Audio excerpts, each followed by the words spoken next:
उत्तर प्रदेश के मुजफ्फरनगर जनपद के मीरापुर विधानसभा क्षेत्र में 20 नवंबर को होने वाले उपचुनाव के प्रचार के लिए मुख्यमंत्री योगी आदित्यनाथ शुक्रवार को मोरना क्षेत्र पहुंचे।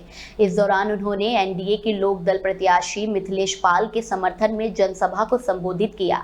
आपको बता दें, जनसभा में राष्ट्रीय लोक दल के राष्ट्रीय अध्यक्ष जयंत चौधरी भी मौजूद थे। मुख्यमंत्री योगी आदित्यनाथ ने अपने भाषण में 2013 में हुए मुजफ्फरनगर दंगों और पलायन का मुद्दा जोर शोर से उठाया। उन्होंने कहा कि दंगों के बाद कई परिवारों को अपनी जमीन जायदाद छोड़ने पर मजबूर होना पड़ा था और उन परिवारों की पीड़ा बरकरार है। मुख्यमंत्री ने विपक्ष पर आरोप लगाते हुए कहा कि इन घटनाओं के लिए जिम्मेदार लोगों को दंडित किया जाना चाहिए। मुख्यमंत्री ने समाजवादी पार्टी की सुम्बुल राणा पर भी हमला किया, जो इस उपचुनाव में सपा की प्रत्याशी है। उन्होंने सुम्बुल राणा के ससुर कादिर राणा, जो पूर्व में सांसद रहे थे, पर तंज कसते हुए कहा कि उनके यहां से एक बार फिर हथियारों का जखीरा बरामद हुआ था। योगी आदित्यनाथ ने कहा कि ये लोग अपने आपराधिक कृत्यों से जुड़े हुए हैं और ऐसे लोगों का समर्थन करना राज्य के लिए हानिकारक हो सकता है।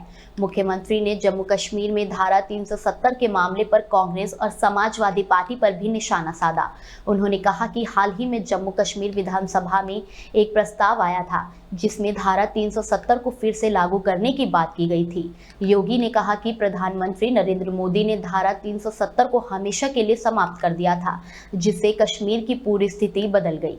उन्होंने ये भी कहा कि कांग्रेस और समाजवादी पार्टी को इस मुद्दे पर अपनी स्थिति स्पष्ट करनी चाहिए।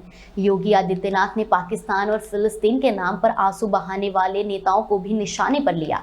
उन्होंने कहा कि जो लोग पाकिस्तान और फिलिस्तीन के नाम पर रोते हैं, वे जम्मू कश्मीर के संवेदनशील मुद्दे पर भी चुप क्यों हैं। उन्होंने सवाल किया कि जब कश्मीर का मुद्दा उठता है तो ये नेता क्यों मौन रहते हैं। मुख्यमंत्री ने जनता से अपील करते हुए कहा कि उन्हें मिथिलेश पाल को चुनाव जिताकर भेजना है, ताकि प्रदेश में डबल इंजन की सरकार का पूरा सहयोग मिल सके।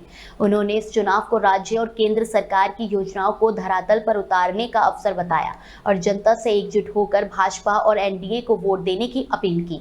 याद करिए, ये वही समाजवादी पार्टी है और इनके प्रत्याशी मुजफ्फरनगर दंगे का सरगना भी तो है। बहनों और भाइयों, हथियारों का जखीरा बरामद हुआ था और याद करिए, तब समाजवादी पार्टी की सरकार के मुखिया और आज के समाजवादी पार्टी के भी मुखिया उन दंगाइयों को अपने सरकारी आवास पे बुला करके सम्मानित कर रहे थे। बहनों और भाइयों, आपने देखा होगा,